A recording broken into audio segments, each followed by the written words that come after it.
POCSO ಪ್ರಕರಣ ದಾಖಲಿಸಿರುವುದು ಕಾನೂನು ಉಲ್ಲಂಘನೆ. ಸಂಜಯ್ ಪಾಟೀಲ್ ಆಕ್ರೋಶ.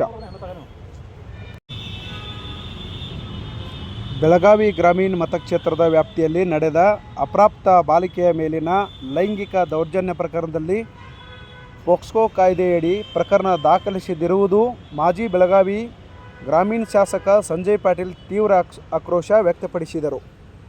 ಮಂಗಳವಾರ ಸುದ್ದಿಗಾರರೊಂದಿಗೆ ಮಾತನಾಡಿದ ಅವರು, ರೈತ ಮಗಳ ಮೇಲೆ ಗಂಭೀರ ದೌರ್ಜನ್ಯ ನಡೆದಿದ್ದರೂ ಮಹಿಳಾ ಮತ್ತು ಮಕ್ಕಳ ಕಲ್ಯಾಣ ಸಚಿವೆ ಮೌನ ವಹಿಸಿದಿರುವುದು ಆಶ್ಚರ್ಯಕರ ಸಂಗತಿ ಎಂದರು. ಈ ಘಟನೆಯ ಸಂಬಂಧಿಸಿದಂತೆ ಸಾಮಾಜಿಕ ಮಾಧ್ಯಮಗಳಲ್ಲಿ ಸಾಕಷ್ಟು ಜನರು ಆಕ್ರೋಶ ವ್ಯಕ್ತಪಡಿಸಿದರು.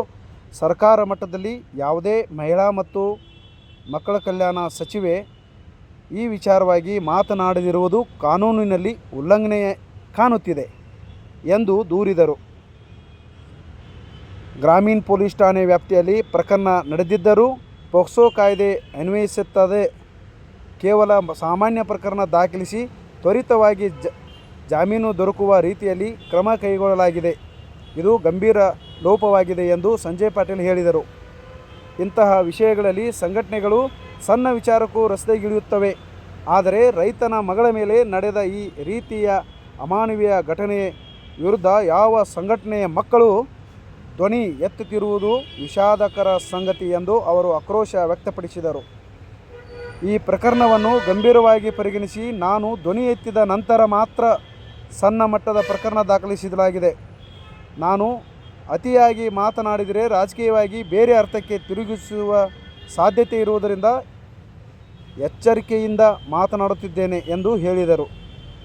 ಸಂಬಂಧಪಟ್ಟ ಜಿಲ್ಲಾಧಿಕಾರಿ ಹಾಗೂ ಪೊಲೀಸ್ ಆಯುಕ್ತರು ಈ ಪ್ರಕರಣ ಮೇಲೆ ವಿಶೇಷ ಗಮನ ಹರಿಸಿ ತಪ್ಪಿತಸ್ಥರ ವಿರುದ್ಧ ಕಠಿಣ ಕಾನೂನು ಕ್ರಮ ಕೈಗೊಳ್ಳಬೇಕೆಂದು ಸಾರ್ವಜನಿಕರ ಪರವಾಗಿ ನಾನು ಆಗ್ರಹಿಸುತ್ತಿದ್ದೇನೆ ಎಂದು ಸಂಜಯ್ ಪಾಟೀಲ್ ಮಾಧ್ಯಮದವರ ಮುಂದೆ ಅವರ ಹೇಳಿಕೊಂಡರು.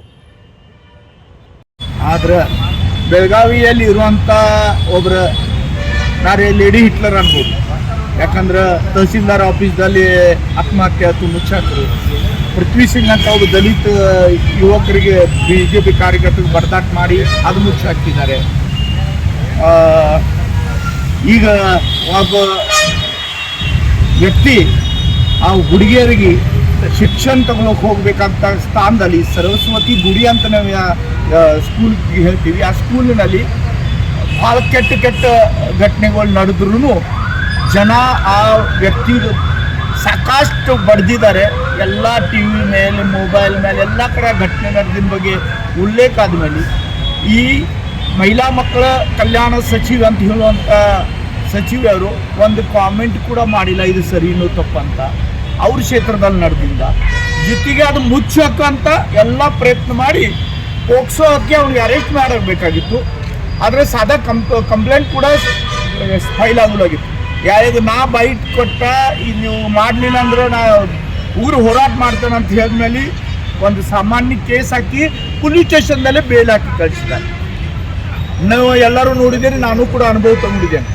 ಏನಾರು ಒಂದು ಸಾದಾ ಏನಾರು ಮಾತಾಡಿದ್ರೆ ಅದಕ್ಕೆ ಅಪಾರ್ಥ ಮಾಡಿ ಮಹಿಳೆಯರದ್ದು ಅಪಮಾನ ಅಂತ ಏನೇನೋ ಗದ್ದಲ ಮಾಡಿದಂತ ನಾವು ಇಲ್ಲಿ ನಾಯಕರು ನೋಡಿದ್ದೀವಿ. ಸಚಿವರು ಅವರು ಆ ಥರ ಇದ್ದಾರೆ. ಈಗ ಒಂದು ಹುಡುಗಿ ಜೊತೆ ಇಷ್ಟು ದೊಡ್ಡ ಅನ್ಯಾಯ ಆಗಿದೆ, ಆದ್ರೆ ಆ ಪೋಕ್ಸೋ ಕೇಸು ಹಾಕಿಲ್ಲ, ಅರೆಸ್ಟು ಮಾಡಿಲ್ಲ. ಬಟ್ ಪೊಲೀಸ್ ಕಮಿಷನರ್ ಹೇಳ್ತಾರಂತೆ ನಮ್ಮ ಕಡೆ ಯಾವುದೂ ವಿಡಿಯೋ ಇಲ್ಲ, ಯಾವುದೂ ಆಡಿಯೋ ಇಲ್ಲ, ಯಾವುದೂ ಮೆಸೇಜಸ್ ಇಲ್ಲ. ನಾ ಈ TV9 ಮುಖಾಂತರ ಪೊಲೀಸ್ ಕಮಿಷನರ್ ಬೆಳಗಾವಿ, ಜಿಲ್ಲಾಧಿಕಾರಿ ಬೆಳಗಾವಿ ಇಬ್ಬರು ಒಳ್ಳೆ ವ್ಯಕ್ತಿ ಇದ್ದಾರೆ, ನಾನು ನೋಡಿದ್ದೇನೆ ಅವ್ರ ಕೆಲಸ. ಆದ್ರೆ ಸಚಿವರ ಪ್ರೆಷರ್ ಕೆಳಗ ಈಗ ಮುಚ್ಚಾಕಿಸೋದಾಗ ಎಲ್ಲ ಇದು ಪ್ರಯತ್ನ ನಡೆದೈತಿ. ಅವ್ರಿಗೆ ಏನೇನು ಬೇಕೆಲ್ಲ ನಾ ಕೊಡ್ತೀನಿ, ಯಾವಾಗ ಬರ್ಲಿಕ್ಕೆ ಕೇಳಿರ್ತೇನೆ ನಾ ಅವ್ರಿಗೆ TV ಮುಖಾಂತರ. ಅವ್ರದ್ದು ಕೆಲಸ ಇದೆ, ಆದ್ರೆ ಮಾಡೋದಿಲ್ಲ ಅವ್ರಿಗೆ. ಅದಕ್ಕೆ ನಾಟಕ ನಡೆಸಿದ್ದಾರೆ. ನಾ ಮತ್ತು ಅದು ಬಹಿರಂಗ TV ಎಲ್ಲ ವಿಡಿಯೋಗಳು ಮಾಡ್ರೆ ನೀವು ನೌಕರಿ ಬಿಟ್ಟು ಹೋಗ್ಬೇಕು ಮನೆಗೆ. ಯಾಕೆ ಕೆಲಸ ಮಾಡ್ತಾಯಿದ್ದೀವಿ? ಯಾಕಂದ್ರೆ ಇಂಥ ಘಟನೆ ನಡೆದ ಮೇಲೆ ನೀವು ಆ ಥರದ ಎನ್ಕ್ವೈರಿ ಮಾಡೋಂಗಿಲ್ಲ. ಯಾರು ಬಡ್ದಾಟ ಮಾಡ್ರು, ಮೋಟರ್ ಸೈಕಲ್ನಲ್ಲಿ ಹೆಲ್ಮೆಟ್ ಹಾಕೊಂಡಿಲ್ಲ ಅಂದ್ರೆ ಏನೇನು ನಾಟಕ ಮಾಡ್ತೀರ್ರಿ ನೀವು? ಏನೇನು ತೊಂದರೆ ಕೊಡ್ತೀರ ಸಾಮಾನ್ಯ ಜನರಿಗೆ? ಮತ್ತು ಈ ಒಂದು ಹುಡುಗಿ ಜೊತೆ ಆಗಿಂದ ಅನ್ಯಾಯ ಏನು ಮಾಡ್ತಾ ಇಲ್ಲ. ಮತ್ತೊಂದು ಮಾತು ನಮ್ಮ ಮುದ್ದಾಮ ಹೇಳಲಿಕ್ಕೆ, ಇಲ್ಲಿ ವಿಶೇಷ ಬೆಳಗಾವಿ ಭಾಗದಲ್ಲಿ ಬಹಳಷ್ಟು ಹೋರಾಟಗಾರ ಇದ್ದಾರೆ. ಎಷ್ಟೊತ್ತಿಗೆ ಹೋರಾಟಗಾರ ರೋಡ್ ಮೇಲೆ ಬರ್ತಾರೆ. ಎಲ್ಲಿ ಮಲ್ಕೊಂಡಿದ್ದೀರೋ ಮಕ್ಕಳ್ರೆ? ನಾ ಈಗ ಕೇಳ್ತಾ ಇದ್ದೇನೆ ನಿಮ್ಗೆ, ಎಲ್ಲಿ ಮಲ್ಕೊಂಡಿದ್ದೀರಿ? ಬನ್ನಿ, ಒಂದು ಹುಡುಗಿ ಮೇಲೆ ಅನ್ಯಾಯ ಆಗಿದೆ, ಒಂದು ರೈತನ ಮಗಳ ಮೇಲೆ ಅನ್ಯಾಯ ಆಗಿದೆ, ಸಚಿವರು ಮುಚ್ಚಾಕ್ತಾ ಇದ್ದಾರೆ.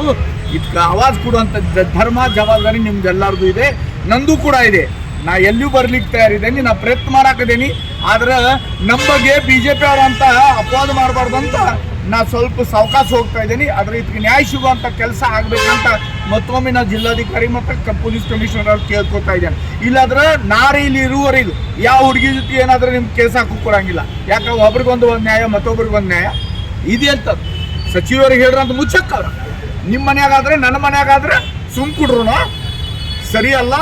ನಾವು ಸ್ವಲ್ಪ ನಿಮ್ಗೆ ಆ ಕುರ್ಚಿ ಬಗ್ಗೆ ಏನಾರೇ ಇದ್ರ ಬಗ್ಗೆ ತೀರ್ಮಾನ ಮಾಡಬೇಕು, ಅರೆಸ್ಟ್ ಮಾಡಬೇಕು. ಈಗ ಪೊಲೀಸ್ ಕಮಿಷನರ್ ಅವರು ಒಂದು ಮೀಡಿಯಾ ಗ್ರೂಪಿಗೆ ಮೆಸೇಜ್ ಹಾಕ್ತಾರೆ, ಪೋಕ್ಸೋ ಆ್ಯಕ್ಟಲ್ಲಿ ನಾವು ಕೇಸ್ ಮಾಡಿದ್ದೀವಿ ಅಂತೇಳಿ. ಸೊ ಅವರು ಒಂದು ಕಡೆ ಮೆಸೇಜ್ ಹಾಕ್ತಾರೆ, ಅರೆಸ್ಟು ಆಗಂಗಿಲ್ಲ, ಪೋಕ್ಸೋ ರಿಜಿಸ್ಟರ್ ಆಗಿತ್ತು ಅಂತೇಳಿ ಮೆಸೇಜ್. ಸರ್, ನಮ್ಮ ಮೆಸೇಜ್ ಇದೆ, ನನಗೂ ಗೊತ್ತಿದೆ. ಪೊಲೀಸ್ ಕಮಿಷನರ್ ಅವ್ರ ಬಗ್ಗೆ, ಜಿಲ್ಲಾಧಿಕಾರಿ ಬಗ್ಗೆ ಹೇಳಲ್ಲ, ಇಬ್ಬರು ಒಳ್ಳೆ ವ್ಯಕ್ತಿ. ಆದರೆ ಏನು ಮಾಡ್ತಾರೆ ಕಿಶೋರ ಕಾಂಗ್ರೆಸ್ ಸರ್ಕಾರ, ಸಿದ್ದರಾಮಯ್ಯ ಅವರು ಎಲ್ಲಿ ಇದ್ದಾರೆ ಏನೋ ಗೊತ್ತು. ಅವ್ರಿಗೆ ಬರೀ ಮುಖ್ಯಮಂತ್ರಿ ಸ್ಥಾನ ಉಳಿಸೋದಿದೆ, DK ಶಿವಕುಮಾರ್ ಅವ್ರಿಗೆ ಮುಖ್ಯಮಂತ್ರಿ ಆಗೋದು. ಈ ಎರಡು ವಿಷಯ ಬಿಟ್ಟರೆ ಕರ್ನಾಟಕದಲ್ಲಿ ಬೇರೆ ಏನೂ ಆದ್ರೂ ನಡೀತದೆ.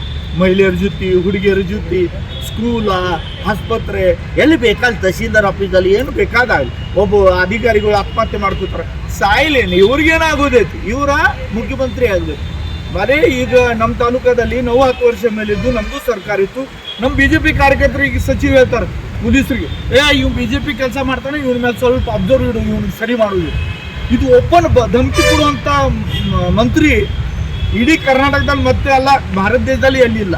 ಅಂದರೆ ನೀವು ಒಳ್ಳೆ ಕೆಲಸ ಮಾಡಿ ಜನರ ಮನಸ್ಸಿಗೆ ಎಲ್ಲಿರಿ ಅಲ್ಲ, ಜಬರ್ದಸ್ತಿ ಮಾಡಿ, ಬ್ಲ್ಯಾಕ್ ಮೇಲಿಂಗ್ ಮಾಡಿ, ಹೆದರಿಸಿ. ಅಂದರೆ ಇನ್ನೂ ನಿಮಗೆ ಗೊತ್ತಿದೆ, ನೀವು ನ್ಯಾಯವಾಗಿ ಗೆದ್ದಿಲ್ಲ, ಸುಳ್ಳು ಮಾತಾಡಿ ಮೋಸ ಮಾಡಿ ದುಡ್ಡು ಹಂಚಿ ಗೆದ್ದಿದ್ದೀರಿ. ನಿಮ್ಮ ಒಳ್ಳೆ ಗುಣಲೇ ಒಳ್ಳೆ ಕೆಲಸಲೇ ಗೆದ್ದಿಲ್ಲ, ಅದಕ್ಕೆ ನಿಮ್ಗೆ ಅದು ಹೆದರಿಕಿದೆ. ಇದು ಸರಿಯಲ್ಲ. ಈ ಸ್ಥಾನ ಯಾವುದು ಪರ್ಮನೆಂಟ್ ಅಲ್ಲ. ಕೊರೋನಾ ಬಂತು, ಎಲ್ಲರೂ ಹೋದು, ನಾಳೆ ನಾನು ಹೋಗವ, ನೀವು ಹೋಗವ್ರ. ಕುರ್ಚಿಗಿಂತ ಮಾನವತೆಗೆ ಬೆಲೆ ಕೊಡ್ಬೇಕಂತ ನನ್ನ ಪ್ರಾರ್ಥನೆ.